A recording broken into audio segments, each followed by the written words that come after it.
So there you have Evan Gershkovich. He's addressing some of his media colleagues over there. He's a couple of times he's walked over in that area. He has not walked over. You heard our own Kevin Cork saying, Evan, come over here. What are your thoughts on this? He did not make his way over there toward the microphones, but he did on a few occasions make his way over to what we believe are some of his colleagues, at least, and some of the documentarians at the Wall Street Journal who are doing a documentary on him.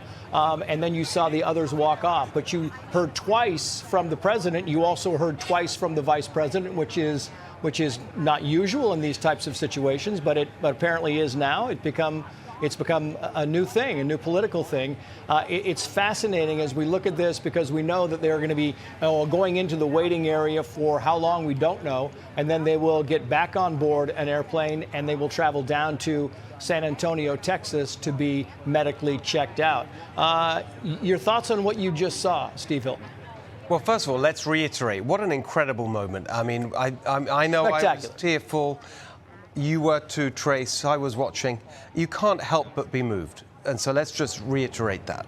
An absolutely magical moment from a human perspective that we all absolutely rejoice in. And I was saying earlier, and let's remind our audience of that as well, our colleague, Evan, at the Wall Street Journal, our sister company, and our colleagues at the Wall Street Journal fought so hard to make sure he was not forgotten, that he would be on the agenda for any move like this. And it's a tribute to their work as well. Yeah. I mean, what a moment there. I do want to say, however, if I may, let's put it this way, Trace, to follow the lead of Joe Biden and in particular Kamala Harris to make some political points here, because there's no question that that's what they were doing. That's what they were doing.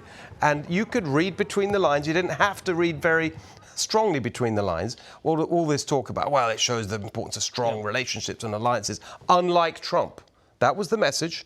And let's just remind our audience to be positive about this, that the Trump administration, President Trump himself, far from being someone, as they tried to imply, who didn't understand the importance of relationships and alliances, right from the beginning of his presidency, focused on relationships and alliances in the Middle East, Saudi Arabia, all those countries. And that led to the first peace deal in the Middle East. So this implication that they alone understand the importance of diplomacy and alliances and relationships is grossly unfair. And to make these points at a time like this, well, it's an election season.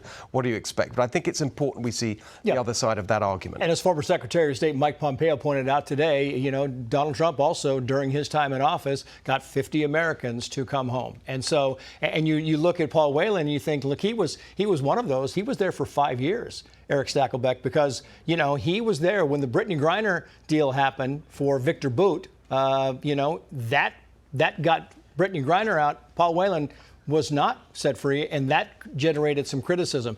And again, politics is not really a night for politics, but politics are seeped into the potion here. Yeah, no doubt. And I think there's something to be said, and Steve alludes to it, of President Trump negotiating from a position of strength.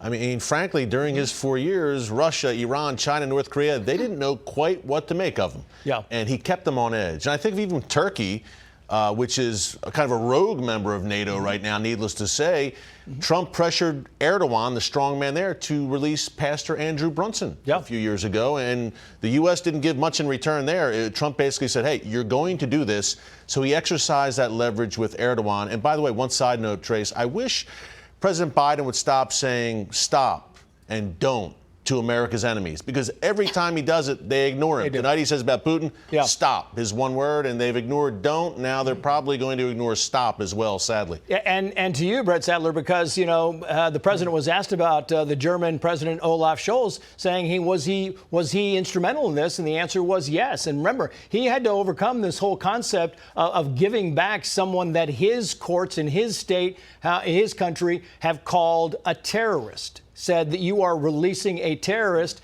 and yet he was on board with that.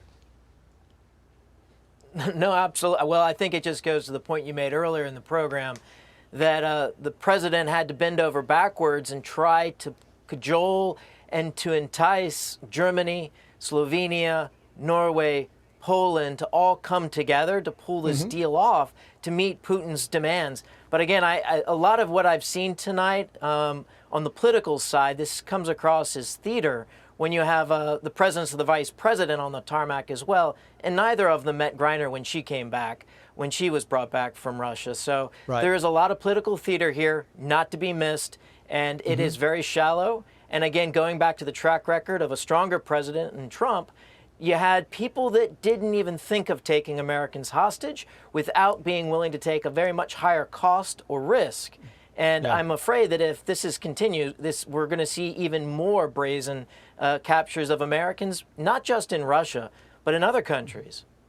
Yeah, and it is a fair assessment, Kyron Skinner, because you watched it, and every time you had the president walk over and address the media, which he did, you had Kamala Harris right on his right wing, also addressing the media, which is highly unusual. The president walks over and addresses, and the vice president rarely joins in step and also addresses. It's almost like something has changed, Kyron. It has, and we're trying not to have a fully political discussion tonight, but when you look at both of them, they were in election mode and fully on politics in terms of what they were saying and how they were presenting themselves.